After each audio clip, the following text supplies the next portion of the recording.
commence par bénédiction des lieux.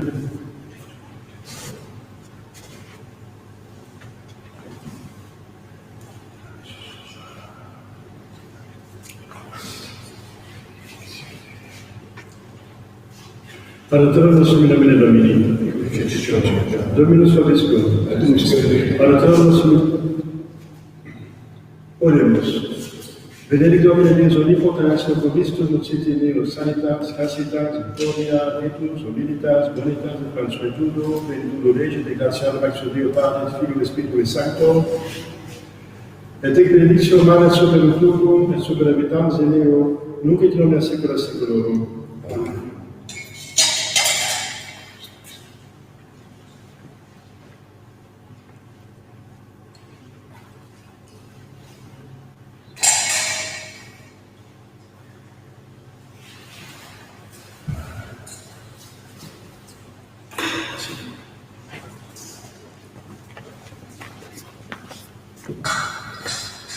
Je vais dire quelques annonces. Aujourd'hui, le 5e dimanche après la Pentecôte. Demain, la Férie. Dans certains lieux, Sainte Maria Marie Goretti, Vierge et Martyre. Mardi, Saint Cyril et Saint Méthode, évêque et confesseur. C'est aussi l'anniversaire oui, il faut dire au miracle, donc l'article a changé qui a commencé à s'enseigner le 7 juillet 2016, parce que les scientifiques n'ont pas trouvé d'explication scientifique. Et c'est fait dans un contexte religieux, donc ça correspond à la définition du miracle. Mercredi, Sainte Élisabeth, reine de Portugal et veuve, jeudi de la Férie. En certains lieux, Saint Jean Fischer, Thomas More, Notre-Dame de Chicliquira et les martyrs de Gorkum. Vendredi, les 7 frères martyrs et les saintes Rufine et Seconde, Vierge et martyrs. Samedi, de la Sainte Vierge. Mémoire Saint Pie Ier, pape et martyr. Dimanche prochain, 6e dimanche de la Pentecôte, après la Pentecôte.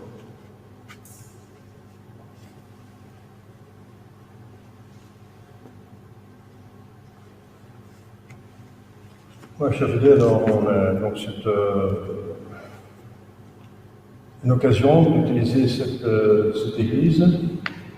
On ne sait pas pour combien de temps. En ce moment, on n'est pas inquiété, donc avec permission du curé du lieu, donc, que je connais depuis longtemps. Voilà. On verra. Entre-temps, on organise le centre de messe tout près de la frontière. Au nom du Père et du Fils et du Saint-Esprit, ainsi soit-il. Chers fidèles, dans cet évangile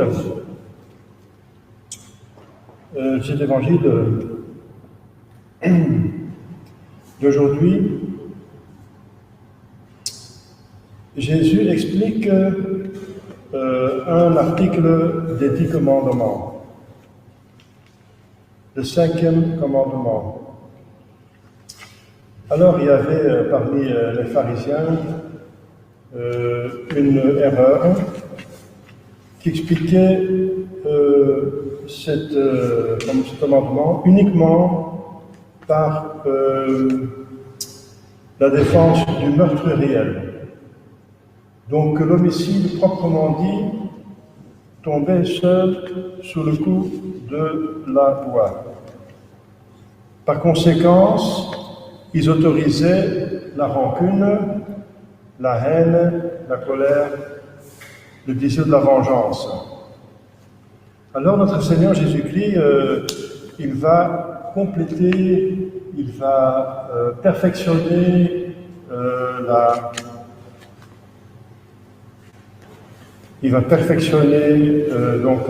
l'enseignement dans l'Ancien Testament. Il va le perfectionner comme il a dit, je ne suis pas venu pour abroger, mais je suis venu pour compléter, perfectionner. Alors, on voit que Jésus fait ça avec tous les commandements, donc il va intérioriser les commandements, il va les perfectionner, il va expliquer, parce que finalement les commandements sont plutôt des titres, comme le 4e, tu honoreras ton père et ta mère, ce n'est qu'un titre, parce qu'il inclut aussi le soin que les parents doivent avoir envers leurs enfants. Donc ça va aussi au sens inverse. Donc honore ton père et ta mère veut aussi dire éduque bien tes enfants. Et aussi, soyez bien soumis au pouvoir légitime dans les lois légitimes. Vous voyez? Donc il faut expliquer ces commandements. Bien sûr, c'est déjà d'une certaine façon expliqué, explicité dans les 10 commandements, donné aussi d'Aïe, mais Jésus va encore plus expliquer et surtout, comme je dis, intérioriser. Ça veut dire que le commandement, c'est pas seulement un comportement extérieur. L'extérieur doit être l'expression de l'intérieur. Sinon, ça s'appelle l'hypocrisie par les gestes. L'hypocrisie, c'est un mensonge. Ça veut dire qu'on se comporte autrement à l'extérieur qu'on est à l'intérieur. Donc c'est mentir. C'est pas se montrer comme on est. Alors, donc il faut surtout, bien sûr, il faut le comportement en accordance avec les commandements. Mais il faut aussi que ce soit à l'intérieur, surtout de notre cœur. Notre cœur. Donc Jésus parle aussi que, ainsi donc, celui-là pêche contre le 5e commandement, qui garde et nourrit en son âme des sentiments d'animosité contre les prochains, de haine, de colère contre son prochain, ou qui l'outrage par des termes injurieux, de mépris, d'indignation. Hélas, sont-ils rares les chrétiens aujourd'hui? Ils ne sont pas trop rares qui imitent les pharisiens et qui paraissent ignorer complètement cette leçon du Sauveur. Donc, notez que Jésus-Christ rappelle ici 3 degrés du péché contre ce précepte. Un mouvement de colère consenti, donc c'est intérieur, c'est un mouvement intérieur, ou extérieur, mais c'est consenti, je veux dire, c'est encore dans le cœur, dans la volonté. Puis la colère exprimée par les paroles de mépris, raka, imbécile. Ensuite, la colère manifestée par l'injure ou l'outrage, fatoué, ce qui était réputé très injurieux. Fatoué, c'était très injurieux chez les Juifs. Alors, comment est-ce qu'il faut alors se comporter envers le mal chez le prochain? Parce qu'il faut haïr le mal, il faut haïr le péché. Donc c'est encore obligatoire. Je mettrai des similitudes entre toi et la femme, entre dit Dieu au serpent, entre ta descendance et sa descendance. Donc il faut un mépris, une haine du péché. Alors quand on voit des péchés chez les pécheurs, il faut en même temps haïr et aimer. Il faut faire les deux. Il faut faire comme Dieu même. Dieu lui-même, comment Dieu se comporte, on le sait, parce qu'il s'exprime dans la révélation. Comment Dieu même se comporte envers le pécheur? Eh bien, il déteste son péché, mais il aime le pécheur. Il essaie de le sauver. Vous voyez, il faut faire sa même distinction. Donc il faut haïr le péché, il faut haïr tout ce qui est mal, même dans le pécheur, mais il faut l'aimer en tant que créature, créée à l'image de Dieu, et qui a une destination, le ciel, pour lequel Jésus a versé son sang, c'est le mois de précieux sang, le mois de juillet. Il a versé son sang, ça veut dire qu'il a donné sa vie pour l'amener au ciel. Et Dieu fait tout. Dieu fait tout pendant cette vie, il va jusqu'à la folie, dit Jésus et Saint Paul. La croix, c'est une folie pour les païens, et c'est une horreur pour les Juifs. Donc voilà, Dieu va jusqu'à l'horreur, la folie, pour essayer de sauver le pécheur. Nous devons faire la même chose. Il faut haïr le péché absolument, sinon on tombe dans l'erreur de Vatican II, d'aimer le pécheur dans son péché. Donc il faut haïr le péché, même dans le pécheur, et donc aussi dans nous-mêmes. Dans nous-mêmes, il faut haïr le péché, pour commencer. Il faut haïr le péché dans nous-mêmes pour s'en défaire, parce qu'on ne fait pas ce qu'on n'aime pas, on ne fait pas ce qu'on déteste. Donc il faut demander la sainte haine du péché. Mais maintenant, je parle des autres, quoique le 5 commandement parle aussi de soi-même. Le suicide aussi est interdit, bien sûr, mais il s'agit surtout de l'autre, de son prochain. Alors, donc, il faut haïr le péché et le vice, etc., tout ce qui est mauvais, il faut l'haïr. Et il faut aimer le pécheur comme Dieu. Comment Dieu aime le pécheur? Eh bien, en faisant tout ce qui est possible et impossible, de façon de parler, pour l'enlever du péché, pour l'amener au bonheur. Voilà. Et jusqu'à la fin de la vie, il y a miséricorde infinie. Tout péché, si nombreux, si graves qu'ils sont, peuvent être remis, à condition qu'il y ait une repentance. Donc on ne compare encore de l'arrière de Vatican II avec Faustina, la miséricorde sans repentance. Ça, c'est encore une grande erreur. C'est se moquer du bon Dieu. C'est faire offense à ses autres prérogatives, la sainteté, etc., sa majesté. Donc la miséricorde est infinie, mais cherche un cœur contrit. Voilà. Et Dieu donne aussi des grâces pour avoir la contrition de ses péchés. Voilà, c'est comme ça que Dieu aime le pécheur. Et nous devons faire la même chose, avec cette différence que Dieu peut regarder dans le cœur et nous parle. Donc nous devons encore avoir une plus grande réticence, parce que Dieu sait directement dans chacun de nous et des autres quel est le bien et le mal. Mais nous ne savons pas, donc puisque nous ne savons pas quelle est sa culpabilité, il faut supposer que c'est innocent. Parce qu'il y a un principe qui dit, aussi longtemps que la culpe du suspect n'a pas été prouvée, il faut se considérer comme innocent. Donc il faut considérer comme innocent les gens qui se comportent de manière pécamineuse, mais c'est pas sûr et certain dans quelle mesure ils ont la connaissance du mal, que c'est interdit, et dans quelle, etc., et dans quelle mesure c'est interdit ou permis.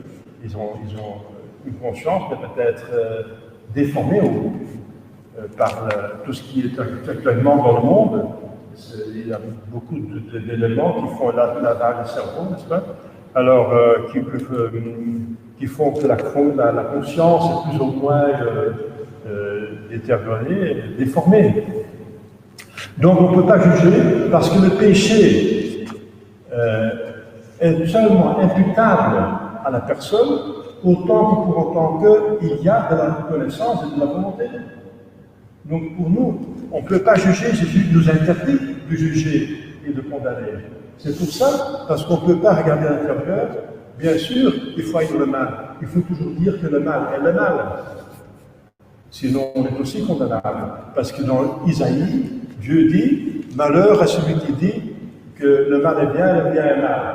Donc il faut toujours appeler un chat un chat. Donc si les personnes ne sont pas en ordre, sont des commandements, il faut bien le savoir et le dire. Essayer de les sortir de ça. Mais on ne peut pas les juger condamnés à l'intérieur dans leur conscience. Donc il faut tenir debout. Il faut haïr le mal et considérer le mal comme mal. Il faut bien savoir ce qui est mal et bien. Il faut connaître le catéchisme, les commandements, etc.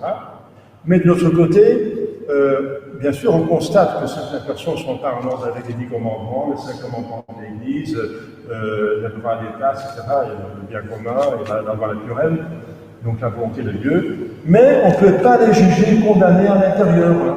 Ça veut dire on ne peut pas mesurer leur culpabilité qui dépend de la connaissance et du consentement. C'est comme ça qu'il fait les pécheurs.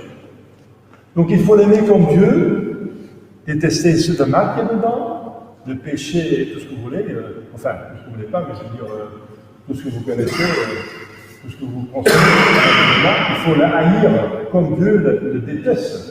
Dieu déteste tellement le péché qu'il a créé l'enfer, donc la haine de Dieu du péché, c'est impeccable. Donc c'est infini, il y a une justice qui est infinie, bien sûr. Donc il faut haïr et détester le péché comme Dieu, qui va jusqu'à l'enfer. Mais en même temps, il faut aussi, comme Dieu, user la miséricorde et faire tout pour sauver le pécheur. Donc il faut tenir debout. Et en plus pour nous, puisque nous ne sommes pas Dieu, nous ne pouvons pas juger et condamner aussi longtemps qu'on n'a pas la certitude, par exemple par le témoignage ou le prêtre dans le confessionnal, C'est toujours exceptionnel qu'on connaît l'intérieur du pécheur. Donc il ne faut pas juger et condamner les personnes à l'intérieur. Il ne faut pas dire il va certainement celui-là avoir en enfer. On n'en sait rien, peut-être qu'ils ne s'en rendent pas vraiment compte. Voilà. Il y a des personnes qui ont en principe, les bouddhistes, les athées, etc., vont en enfer. C'est des conciles qui l'ont dit comme dogme. Mais ça, c'est si vraiment ils sont à l'intérieur, comme ça. Mais il y a des bouddhistes, etc., et des gens qui sont dans une fausse religion, qui ont le baptême de désir, et qui appartient par le désir de baptême intérieur à l'esprit de l'Église. Vous voyez? Voilà, c'est dans ce sens-là, si déjà on sait ça, alors il y a beaucoup de problèmes résolus parce que cette question est posée plusieurs fois, donc fréquemment, à votre serviteur. Je déteste cela, mais je dis oui, mais il faut faire la distinction, voilà. Donc c'est un problème avec lequel nous avons tous à faire. Donc voilà la solution. La solution n'est finalement pas trop difficile. Demandons à la Sainte Vierge de tenir ce commandement qui est très, très sensible à Dieu, c'est l'amour du prochain. Il le nomme même égal à l'amour de Dieu. Donc il y a l'amour de Dieu sur tout, et de son prochain comme soi-même. Donc l'amour du prochain est sur Dieu très, très sensible. C'est très sensible, donc il faut vraiment attacher une importance. Demandons à la Sainte Vierge pour bien comprendre et appliquer. Au nom du Père et du Fils et du Saint-Esprit, ainsi soit-il.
Thank you.